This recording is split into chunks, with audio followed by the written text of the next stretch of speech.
আদম আলাইহিস সালাতু সালাম তার দুই সন্তানকে আবার ডাকলেন। ডাইকা কয়, সন্তান, আল্লাহর পক্ষ থেকে হুকুম আসছে, যেহেতু কাবিল মানতেছে না, আল্লাহ তাআলা আমারে জানায়া দিছে তোমরা দুইজন আল্লাহর রাস্তায় কোরবানি দাও। যার কোরবানি আল্লাহর কাছে কবুল হবে, আমি তার সাথে আমার সুন্দরী মেয়েকে বিবাহ দিব। জোরে আওয়াজ দিয়ে বলেন সুবহানাল্লাহ। এবার হাবিল কাবিল কোরবানি দেওয়ার জন্য প্রস্তুত হইতেছে। হাবিল তো জানে আল্লাহর রাস্তায় কোরবানি দিতে হবে, কিন্তু কাবিলের উদ্দেশ্য ছিল আল্লাহর রাস্তায় আল্লাহকে খুশি করার জন্য কোরবানি নয়, নিজের সুন্দরী বোনকে বিয়া করা ছিল উদ্দেশ্য। কথা ঠিক কিনা? এই ঘটনা থেকে আল্লাহ আমাদেরকে শিক্ষা দেয়, যেই মানুষগুলো সমাজে নিজেকে বড় গরু কোরবানি দেয়, এটাও শোনার জন্য যারা কোরবানি দিবে তাদের কোরবানি আল্লাহর দরবারে কবুল হবে না। যারা গোশত খাওয়ার জন্য কোরবানি দিবে তাদের কোরবানিও আল্লাহর দরবারে কবুল হবে না। যারা লোক দেখানোর জন্য কোরবানি দিবে তাদের কোরবানিগুলা আল্লাহর কাছে কবুল হবে না। একমাত্র তাদের কোরবানিগুলাই কবুল হবে যাদের কোরবানি হবে একমাত্র আল্লাহর জন্য। কার জন্য? আল্লাহর জন্য। ऐ बंदे खुदा चाहोगार उनकी मुलाकात, ऐ बंदे खुदा चाहोगार उनकी मुलाकात, जल्दी से अब बैठे सुनो हजरतों की नसीहत, जल्दी से अब बैठे सुनो हजरतों की नसीहत। अल्हम्दुलिल्लाह, আল্লাহ পাকের দরবারে লাখো কোটি শুকর, যে মহান রব্বুল আলামিন আমাদেরকে ভালোবেসে মহব্বত করে আদর করে মায়া করে পবিত্র জুমার দিনে মসজিদে আসার বসার এবং কোরআন হাদিসের আলোকে কিছু কথা আমাকে বলার, আপনাদেরকে কিছু কথা শুনবার তৌফিক দান করেছেন। এই জন্য সকলেই শুকরিয়া আদায় করি, বলি আলহামদুলিল্লাহ। শুকরিয়া আদায় করলে খুশি হন কে? আল্লাহ। আজকে আমাদের মতো কত মানুষ এই টাইমে এই সময়ে চুরি করতেছে, জিনা করতেছে, ব্যভিচারে লিপ্ত আছে না নাই? আমাদের মতো কত মানুষ আজকে হসপিটালের বেডের মধ্যে শুয়ে আছে। আমাদের মতো কত মানুষ জেলখানায় বন্দী আছে। আমাদের মতো কত মানুষ বিভিন্ন বিপদ আপদ পেরেশানির মধ্যে পড়ে আছে। আমাদের মতো কত মানুষ রাস্তাঘাটে ঘোরাফেরা করতেছে। আল্লাহ তাআলা আমাদেরকে দয়া করে আল্লাহর ঘর মসজিদে আনছেন, এই জন্য আমরা আবারও শুকরিয়া আদায় করি, বলি আলহামদুলিল্লাহ। মুহতারাম হাজিরিন, আমি আপনাদের সামনে সূরা মায়েদার ২৭ নম্বর আয়াতে কারিমা তেলাওয়াত করেছি। আল্লাহ রাব্বুল আলামিন ২৭ নম্বর আয়াত থেকে ৩১ নম্বর আয়াত পর্যন্ত একটা ঘটনা উল্লেখ করেছেন। এই ঘটনাটা পৃথিবীর শুরু লগ্নে ঘটেছে। হযরত আদম আলাইহিস সালাতু সালাম এবং মা হাওয়া আলাইহিস সালাতু সালাম পৃথিবীর সর্বপ্রথম মানুষ ছিলেন এই দুইজন। আল্লাহ তাআলা যখন আদম এবং হাওয়া আলাইহিস সালাতু সালামকে দুনিয়াতে পাঠালেন, তখন এই দুইজন ছাড়া আর কেউ ছিল না। সামনে আমাদের কোরবানি আসতেছে। এই কোরবানির ইতিহাস, কোরবানির সূচনা আমরা মনে করি যে ইব্রাহিম আলাইহিস সালাতু সালাম থেকে শুরু হয়েছে। না, পৃথিবীর শুরু থেকেই কোরবানি শুরু হয়েছে। সকলেই বলি আলহামদুলিল্লাহ। আদম আলাইহিস সালাতু সালামের দুই সন্তানের কথা আল্লাহ তাআলা এই সূরা মায়েদার এবং ২৭-৩১ নম্বর আয়াতে আল্লাহ বর্ণনা করেছেন। কিভাবে বর্ণনা করেছেন? আল্লাহ বলেন, ওয়াতলু আলাইহিম নাবা আবনাই আদম বিল হক, আল্লাহ তাআলা নবীকে উদ্দেশ্য করে বলতেছেন, হে নবী, আপনি এই ঘটনা আপনার উম্মতের মাঝে বলে দেন। আল্লাহ তাআলা এই ঘটনা আমাদেরকে বলার জন্য নবীকে কেন বললেন? বলার উদ্দেশ্য হচ্ছে আমাদেরকে তাকওয়া শিক্ষা দেওয়া। কি শিক্ষা দেওয়া? তাকওয়া। আমরা সাধারণত অনেক মানুষ এরকম আছি যারা আলহামদুলিল্লাহ আল্লাহর জন্যই কুরবানি দিই। কথা ঠিক না বেঠিক? বাকি অধিকাংশ মানুষ যারা আল্লাহর জন্য দেয় না, মানুষকে দেখানোর জন্য দেয়। আছে না নাই? মানুষকে দেখানোর জন্য দেয়। আপনারা প্রতি বৎসরেই যেখানেই জুমা পড়েন এই সময়টাতে আলোচনা শুনেন। কোরবানিটা অনেক মানুষ আল্লাহকে রাজি খুশি করার জন্য দেয় না। কিভাবে? মানুষ চিন্তা করে আমি এলাকার বড় নেতা, আমি এলাকার মেম্বার, চেয়ারম্যান অথবা গণ্যমান্য কোনো ব্যক্তি, আমি যদি কোরবানি না দেই তাহলে মানুষ কি বলবে? কথা ঠিক কিনা বলেন? এই ধারণা, এই নিয়ত যদি কারো অন্তরে থাকে তাহলে এই কুরবানি কি আল্লাহর কাছে কবুল হবে? আরো জোরে বলেন, কবুল হবে না। এখন আমি মেম্বার, চেয়ারম্যান কিংবা যারা গণ্যমান্য ব্যক্তি আছে তাদের কথা যে বললাম, সবাই যে এরকম নিয়ত করে বিষয়টা তা না, তবে অধিকাংশ। এবং অনেক মানুষ এরকম নিয়ত করে যে আমার ঘরে 2টা 3টা সন্তান আছে, পাশের ঘরের লোক কোরবানি দিবে, আমি যদি কোরবানি না দেই আমার সন্তানগুলো তাদের দিকে তাকায় থাকবে যে তারা কোরবানি দিছে, আমার বাবা তো কোরবানি দিল না, তা যাক কষ্ট হইলেও একটা কোরবানি দিই। এরকম নিয়ত যদি করে, এই কোরবানি কি আল্লাহর কাছে কবুল হবে? জোরে আওয়াজ দিয়ে সবাই বলেন, কবুল হবে না। কারণ কি? কারণ হচ্ছে কুরবানির উদ্দেশ্যই আমরা বুঝি নাই। কুরবানির উদ্দেশ্য হচ্ছে আল্লাহকে খুশি করা। সকলেই বলেন সুবহানাল্লাহ। কুরবানির উদ্দেশ্য হচ্ছে কাকে খুশি করা? আল্লাহকে খুশি করা। বুখারী শরীফে আল্লাহর রসুলের হাদিস আসছে, ইন্নামাল আ'মালু বিন্নিয়াত। রসুল বলেন সমস্ত কাজ নিয়তের উপরে নির্ভরশীল। সমস্ত কাজ কিসের উপরে নির্ভরশীল? নিয়তের উপরে। তো কয়েকটা প্রকার বললাম, এর মধ্যে একটা প্রকার যারা ইত্তাকুল্লাহ, আল্লাহকে ভয় করে, যারা কুরবানি দেয় এলাকার বড় মানুষ এই জন্য না, সন্তান অন্যদের দিকে তাকায় থাকবে এই জন্য না, গোশত খাবার নিয়তে না, কুরবানি দেয় এই জন্য যে কুরবানিটা এটা আল্লাহর হুকুম, আমার উপরে ওয়াজিব হয়েছে, এই জন্য আমি আল্লাহর জন্য কুরবানি দিতেছি। সুবহানাল্লাহ। একমাত্র ওই ব্যক্তিগুলার কুরবানি আল্লাহর কাছে কবুল হয়, গ্রহণযোগ্য হয়। জোরে বলেন সুবহানাল্লাহ। আল্লাহ তাআলা কুরবানির মাধ্যমে আমাদেরকে তাকওয়া শিক্ষা দেন। এই শিক্ষা দেওয়ার জন্যই আল্লাহ তাআলা নবীকে বললেন, ওগো পয়গম্বর, আপনার উম্মতের মধ্যে আদম আলাইহিস সালাতু ওয়াস সালামের 2 সন্তানের ঘটনা আপনি বর্ণনা করেন। অতলু আলাইহিম নাবা আবনাই আদম বিল হক। কি ঘটনা? এরপরে আল্লাহ তাআলা বলতেছেন, ইয করবা কুরবানান ফাতুকবিলা মিন আহাদিহিমা ওয়া লাম ইউতাকাব্বাল মিনাল আখার। পয়গম্বর আদম আলাইহিস সালাতু ওয়াস সালামের 2 সন্তান ছিল। একজনের নাম হচ্ছে হাবিল, আরেকজনের নাম হচ্ছে কাবিল।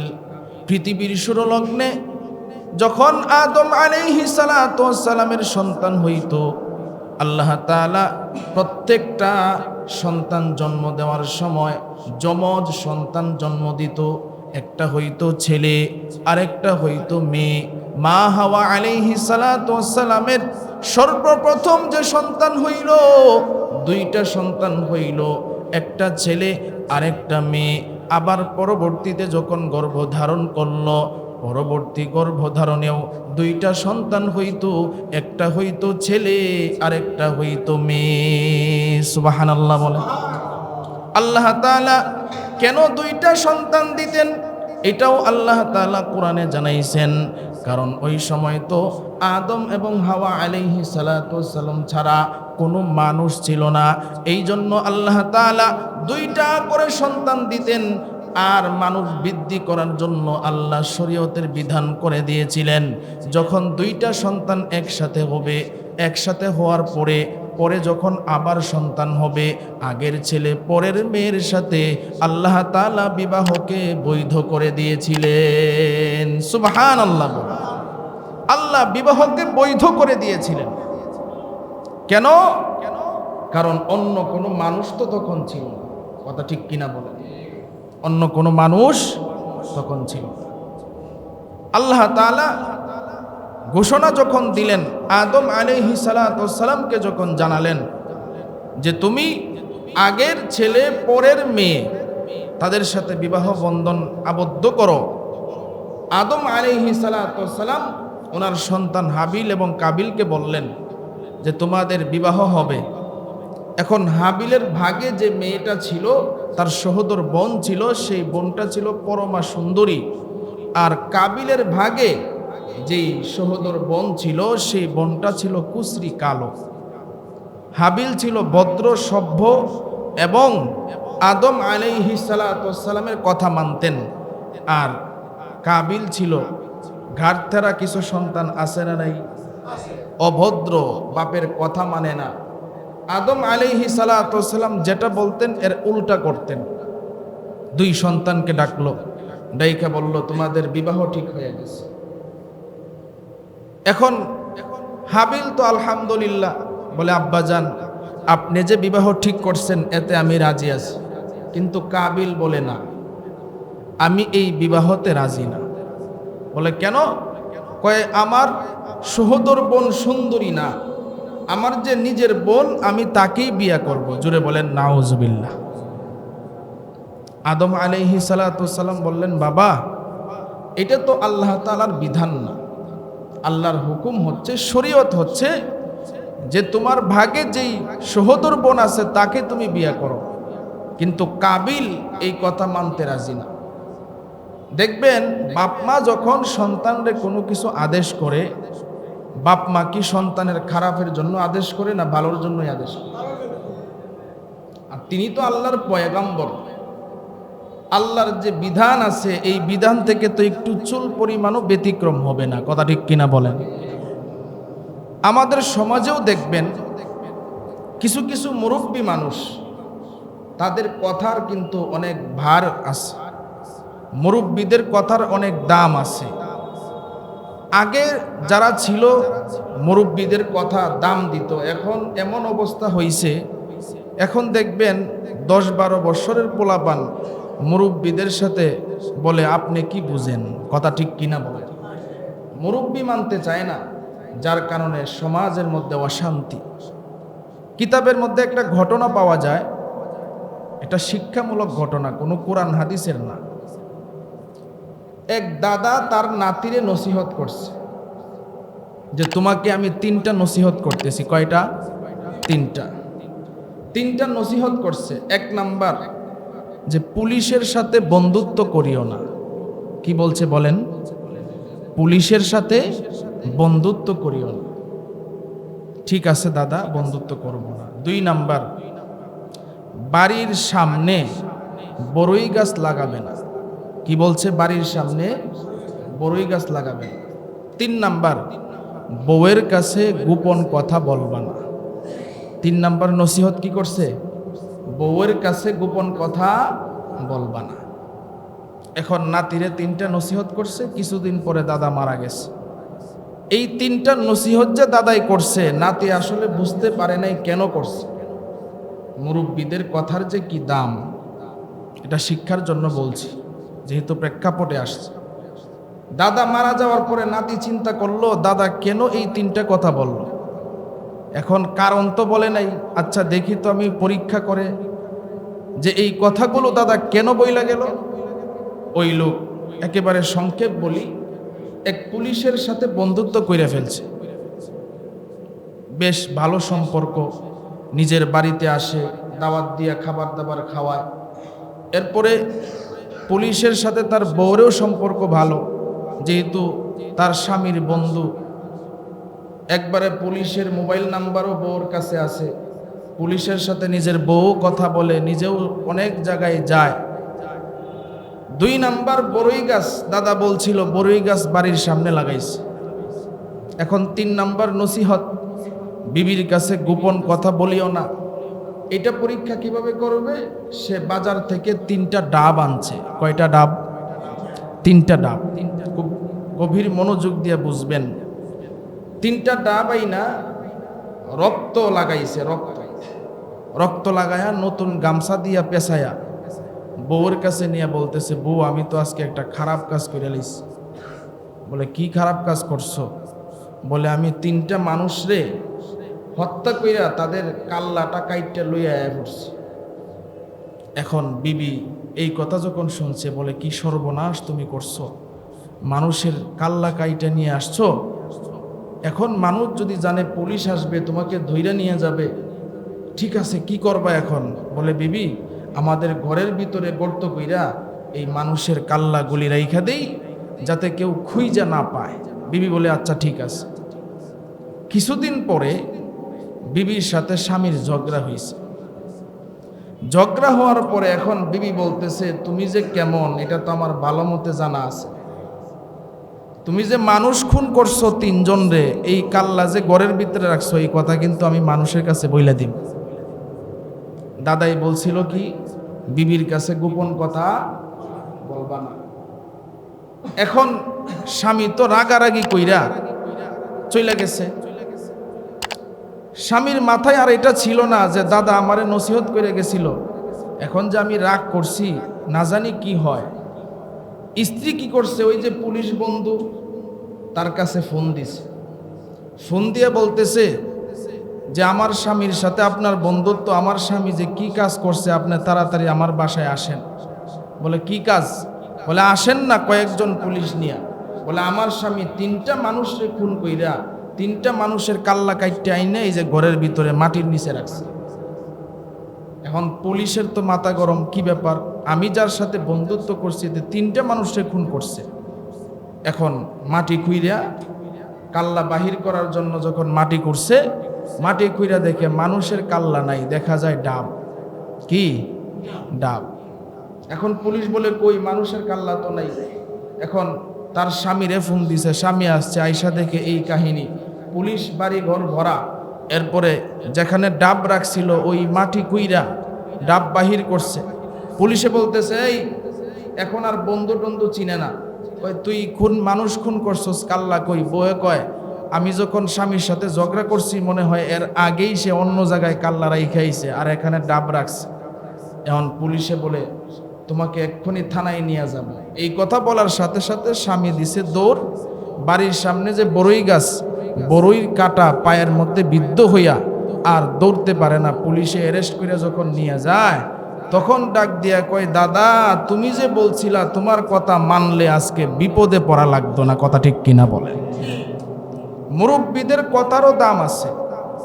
এই জন্যই রসুল বলছেন যে মুরব্বীদেরকে তাজিম করো, সম্মান করো। আজকে সমাজের মধ্যে মুরব্বীদেরকে আমরা সম্মান দিতে চাই না। কথা ঠিক কিনা বলেন? 12 বছর 15 বছর 20 বছরের পোলাপান এখন বলে মুরব্বীরা কি বুঝে। আরে মুরব্বীরা যে কি বুঝে এটা যদি তুমি বুঝতা, তাইলে তোমার তো সবই বোঝা হয়ে যাইতো, তুমি আর অবুঝের কোনো কাজ করতা না। কথা ঠিক কিনা বলেন? এই জন্য যারা এখানে আছেন যুবক ভাইয়েরা, মা বাবার কথা মানবেন, মুরব্বীদের কথা মানবেন, আপনার জীবন সুন্দর হবে, আপনার ভবিষ্যৎ ভালো হবে। দেখবেন যেই সংসারে সন্তানগুলো মা বাবার কথা শুনে, ছোট বাচ্চাগুলো মা বাবার কথা শুনে, মুরব্বীদের কথা শুনে, এই সন্তানের ভবিষ্যৎগুলো ভালো হয়। কথা ঠিক কিনা বলেন? আর যারা মা বাবার কথা শুনে না, মুরব্বীদের কথা শুনে না, এদের ভবিষ্যৎ অন্ধকার হয়, পরবর্তীতে জীবন এমন ধ্বংস হয়। পরে আদম আলাইহিস সালাতু ওয়াস সালাম বলতেছে, ও আমার সন্তান কাবিল, এটা তো আল্লাহর বিধান, এখন কাবিল কোনোভাবেই বাপের কথা মানতে রাজি না। আল্লাহ তাআলা জানায়া দিলেন আদম আলাইহিস সালাতু ওয়াসসালামকে যে তুমি একটা কাজ করো, তোমার 2 সন্তানকে বলো আমার রাস্তায় কুরবানি দিতে। যার কুরবানি আমার দরবারে কবুল হবে তার সাথেই ওই সুন্দরী বোনের বিয়ে হবে। জোরে বলেন সুবহানাল্লাহ। আদম আলাইহিস সালাতু ওয়াসসালাম তার 2 সন্তানকে আবার ডাকলেন। ডাইকা কয়, সন্তান, আল্লাহর পক্ষ থেকে হুকুম আসছে, যেহেতু কাবিল মানতেছে না, আল্লাহ তাআলা আমারে জানায়া দিছে তোমরা 2 জন আল্লাহর রাস্তায় কুরবানি দাও। যার কুরবানি আল্লাহর কাছে কবুল হবে আমি তার সাথে আমার সুন্দরী মেয়েকে বিবাহ দিব। জোরে আওয়াজ দিয়ে বলেন সুবহানাল্লাহ। এবার হাবিল কাবিল কুরবানি দেওয়ার জন্য প্রস্তুত হইতেছে। হাবিল তো জানে আল্লাহর রাস্তায় কুরবানি দিতে হবে, কিন্তু কাবিলের উদ্দেশ্য ছিল আল্লাহর রাস্তায় আল্লাহকে খুশি করার জন্য কুরবানি নয়, নিজের সুন্দরী বোনকে বিয়া করা ছিল উদ্দেশ্য। কথা ঠিক কিনা? এই ঘটনা থেকে আল্লাহ আমাদেরকে শিক্ষা দেয়, যেই মানুষগুলো সমাজে নিজেকে বড় গরু কুরবানি দেয়, এটাও শোনার জন্য যারা কুরবানি দিবে তাদের কুরবানি আল্লাহর দরবারে কবুল হবে না। যারা গোশত খাওয়ার জন্য কুরবানি দিবে তাদের কুরবানিও আল্লাহর দরবারে কবুল হবে না। যারা লোক দেখানোর জন্য কুরবানি দিবে তাদের কুরবানিগুলা আল্লাহর কাছে কবুল হবে না। একমাত্র তাদের কুরবানিগুলাই কবুল হবে যাদের কুরবানি হবে একমাত্র আল্লাহর জন্য।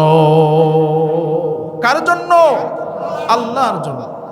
এবার হাবিল কাবিল দুজন প্রস্তুত হয়ে গেল। হাবিল সে দুম্বা ভেড়া লালন পালন করত, সে একটা দুম্বা সে সুন্দর করে রেডি করলো, যেটা দেখতে সুন্দর, যেটা সুন্দর তার দেহ দেখতেও বড় চমৎকার। আর কাবিল সে কৃষি কাজ করত, কিছু শস্য এক জায়গায় রাখছে। ওই সময়ে নিয়ম ছিল আল্লাহ তাআলা যার কুরবানি কবুল করতেন আসমান থেকে একটা আগুন আইসা তার কুরবানি গন্তুরার চতুর্দিকে আগুন ঘুইরা এই জন্তুটাকে উঠায়া নিয়ে যাইত, অথবা বর্ণনায় আছে এই জন্তুটা পুরায়া একবারে বর্ষ করে দিত। যার এই কুরবানির বস্তুগুলা এরকম হইতো, বোঝা যাইতো তার কুরবানিটাই আল্লাহর দরবারে কবুল হয়েছে। সুবহানাল্লাহ। এবার 2 ভাই রেডি হয়ে গেল। আদম আলাইহিস সালাতু ওয়াসসালামের কাছে গিয়া বলল, আব্বাজান, আমরা 2 জন তো রেডি হয়ে গেলাম, এখন আমাদের কুরবানি আল্লাহর কাছে কবুল হয় কিনা দেখি। আদম আলাইহিস সালাতু ওয়াসসালাম বললেন, ঠিক আছে, তোমরা মাঠে যাও, তোমাদের কুরবানি বস্তুগুলা 2 জায়গায় রাখো। হাবিলের কুরবানির বস্তুও রাখলো, কাবিলের কুরবানির বস্তুও রাখলো। আল্লাহ তাআলার পক্ষ থেকে কার কুরবানি কবুল হয় এখন অপেক্ষার পালা। দেখলো আসমান থেকে একটা আগুনের কুণ্ডলী আসতেছে, আইসা ওই যে হাবিলের দুম্বাটা রাখা অথবা ভেড়া রাখা, ওই ভেড়ার চতুর্দিকে আগুন ঘুইরা হাবিলের ওই ভেড়াটা আসমানের দিকে উঠায় নিয়ে গেছে। জোরে বলেন সুবহানাল্লাহ। এখন কাবিলের তো মাথা গরম। কাবিল ডাক দিয়া কয়, এটাও আমি মানব না, আমার যে সুন্দরী বোন আছে তারে আমি বিয়া করব। তার জিদি রয়ে গেল, আর তার ভাইয়ের প্রতি জিদ, তোর কারণে আজকে আমার বোনরে আমি বিয়া করতে পারতেছি না, এবং তারে হুমকি দিয়ে দিছে আমি তোরে হত্যা করব। ইয করবা কুরবানান ফাতুকুব্বিলা মিন আহাদিহিমা ওয়া লাম ইউতাকাব্বাল মিনাল আখর। সে হুমকি দিছে ক্বালা লা আকতুলান্নাক, আমি তোমাকে হত্যা করে ফেলব। তার ভাইয়া ডাক দিয়া কয়, ক্বালা লা আকতুলান্নাক, আমি তোমাকে হত্যা করব। এবার হাবিল ডাক দিয়া কয়, ও ভাই, এটা তো আল্লাহর পক্ষ থেকে বিধান। আল্লাহ তাআলা এই শরীয়ত, এই হুকুম দিয়েছেন, আল্লাহর বিধানের উপরে তুমি কথা বইলো না। আল্লাহকে তুমি ভয় করো, আল্লাহর বিধানটা তুমি মেনে নাও। কিন্তু কাবিল এই কথা মানতে রাজি না। কাবিলকে আবার শয়তানে এসে ধোঁকা দিতেছে, তোর বোনকে সে বিয়ে করে ফেলবে, সে যদি বিয়া করে ফেলে তাহলে তোর সব শেষ হয়ে যাবে। শয়তান তারে ধোঁকা দেয়, তারে তোর সামনে থেকে বিদায় করে ফেল, তারে হত্যা করে ফেল, তাহলে তোর বোনকে তুই বিয়া করতে পারবি, তোর সামনে আর কোনো বাধা থাকবে না। নাউজুবিল্লাহ বল। শয়তান ধোঁকা দিতেছে। ধোঁকা দেওয়ার সাথে সাথে সময় কম, সংক্ষেপে বলি, আর অনেক আলোচনা সামনের জুমা আছে, পরের জুমা আছে, করতে হবে। তখন শয়তান ধোঁকা দেওয়ার পরে এবার কাবিল কি করলো? তার ভাইকে হত্যা করে ফেললো। হত্যা করার পরে এখন সে কি করবে? কারণ পৃথিবীর শুরুতে, পৃথিবীর ইতিহাসে এটাই ছিল সর্বপ্রথম মানুষ হত্যা, সর্বপ্রথম খুন। এর আগে কোনো খুন হয় নাই। কিয়ামত পর্যন্ত যত মানুষ মানুষকে খুন করবে, এই মানুষকে খুন করলে যেই পরিমাণ গুনাহ হবে, এর কিছু ভাগ ওই কাবিলের আমল নামাই যাবে। কাবিলের আমল নামাই যাবে। দেখেন পৃথিবীর শুরুতেই মেয়ে নিয়ে ঝামেলা। এই জন্য অধিকাংশ, আমি প্রায় সময় এটা বলি, অধিকাংশ দেখবেন যেখানে মামলা মোকদ্দমা ঝামেলা, এই ঝামেলাগুলো লাগে বেশিরভাগ মেয়ে নিয়ে। কথা ঠিক কিনা বল? এই জন্য আল্লাহ বলছেন নারীর ফিতনা বড় কঠিন, নারীর ফিতনা বড় কঠিন। কিন্তু আল্লাহর বিধান মতো যদি নারী চলে, আল্লাহর বিধান মতো যদি পুরুষ চলে, তাহলে কোনো সমস্যা আছে? আরো জোরে বলেন, সমস্যা আছে? এই জন্য তাকওয়া অর্জন করতে হবে, আল্লাহর ভয় অর্জন করতে হবে, আল্লাহকে ভয় করতে হবে। আপনি যদি আল্লাহকে ভয় করেন, তাহলে আল্লাহর যে বিধানগুলো আছে এইগুলো আপনি মানবেন, তাহলে আপনি আর কোনো ঝামেলায় পড়বেন না। আপনি মনে করতেছেন এখন আপনার ক্ষমতা আছে, শক্তি আছে, আপনি যা মন চাই তাই করবেন, কিন্তু মনে রাখবেন আপনি যে অন্যায় কাজ করবেন, এই অন্যায় কাজের বিচার একদিন না একদিন কিন্তু হবে। কথা ঠিক কিনা বলেন? আপনি যে ছাড় পাবেন, রেহাই পাবেন, বিষয়টা তা না। কিছু সময়ের জন্য সাময়িক ছাড় পাবেন, ঠিক আছে, কিন্তু দুনিয়াতে বিচার না হইলেও হাসরের ময়দানে দাঁড়াইতে হবে কিনা বলেন? ওয়া আম্মা মান খাফা মাকামা রাব্বিহি ওয়া নাহান নাফসা আনিল হাওয়া।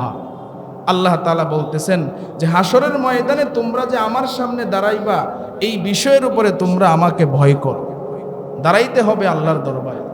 যেমন আমরা উদাহরণ দিতে পারি এরকম, যে শেখ হাসিনা এত বড় ক্ষমতাধর ছিল, সে এত মানুষকে খুন করছে, হত্যা করছে, সে মনে করছে মনে হয় রেহাই পাবে, পার পাবে। তার সাথী সঙ্গী যারা ছিল তারাও যে সাই দিছে, তারাও মনে করছে যে শেখ হাসিনা তো সারা জীবনই থাকবো, মরবে না, তার মরণও হবে না। এমন বক্তৃতাও দিছে, শেখ হাসিনা মরে না। তাহলে এখন শেখ হাসিনা কোথায় আছে? কথা ঠিক কিনা বলেন? আল্লাহ তাআলা ধরে, যে যেটা অন্যায় করে আল্লাহ ধরে। আপনি যদি খুন করেন, সেই খুনের বিচার কিন্তু হবে। এবং পৃথিবীর ইতিহাস এটাই আমাদেরকে শিক্ষা দেয়, কোনো মানুষ যদি কোনো মানুষকে খুন করে, একটা না একটা ভুল সে করে। কথা ঠিক কিনা বলেন? একটা না একটা ভুল সে করে, যেই ভুলের কারণে সে যে খুন করছে এটা ধরা খায়। এই জন্য কাবিল যে তার ভাইকে খুন করলো, এই কাবিল ভাইকে খুন করার পরে এখন সে অনুতপ্ত হইতেছে, হায়রে আমার ভাইরে খুন করলাম, এখন আমার ভাইকে আমি কি করব?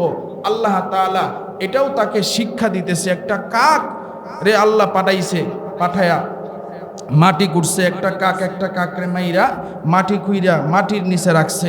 আল্লাহ তাআলা শিক্ষা দিতেছে, দেখ এই কাবিল, তোর ভিতরে এই যোগ্যতাটা নাই, তুই যে মানুষ খুন করছস, এখন তুই কি করবে? এই যোগ্যতাটা তোর ভিতরে নাই। আজকে দেখেন আমাদের সমাজের মধ্যে অহর এমন খুন হচ্ছে। কথা ঠিক কিনা বলেন? এই কিছুদিন আগে একটা ঘটনা দেখলাম, সাভারে এক সন্তান তার বাবাকে ঘুমের 20টা ট্যাবলেট খাওয়ায়া প্রকাশ্যে লাইভে এসে গলার মধ্যে ছুরি লাগায়া জবাই করে হত্যা করছে। দেখছেন না আপনারা? লাইভে সে বলছে তার বাবা তাকে ধর্ষণ করছে, কিন্তু পরবর্তীতে জানা গেল যে না, বাবা তাকে ধর্ষণ করে নাই, মেয়েটা ছিল নেশা খাইতো এবং সমকামিতায় লিপ্ত ছিল। এই কথাগুলো যখন বাবা বলতো যে তুমি নেশা করবা না, সমকামিতায় লিপ্ত হব না, সমকামিতা মানে হচ্ছে মেয়ে জিনা করত, এই সমকামিতায় যখন সে আসক্ত হয়েছিল, বাবা যখন তাকে বিভিন্ন সময় বাধা দিত, এই বাধা তার সহ্য হইতো না, এই জন্য নিজের বাপকে খুন করছে। নাউজুবিল্লাহ বলেন। এর চাইতে নিকৃষ্ট আর জমিনে কেউ আছে? তো এখান থেকে আল্লাহ আমাদেরকে শিক্ষা দিতেছেন যে কিভাবে আমরা আল্লাহর রাস্তায় কোরবানি দিব। আসলে আমরা যা কিছু করব এই সব কিছু যেন আল্লাহর জন্য হয়। আমাদের কোরবানিটা কার জন্য হবে? আরো জোরে বলেন, কার জন্য হবে? আল্লাহর জন্য। আল্লাহ তাআলা আমাদের সকলকে আল্লাহর জন্য কোরবানি দেওয়ার তৌফিক দান করুক, বলেন আমিন।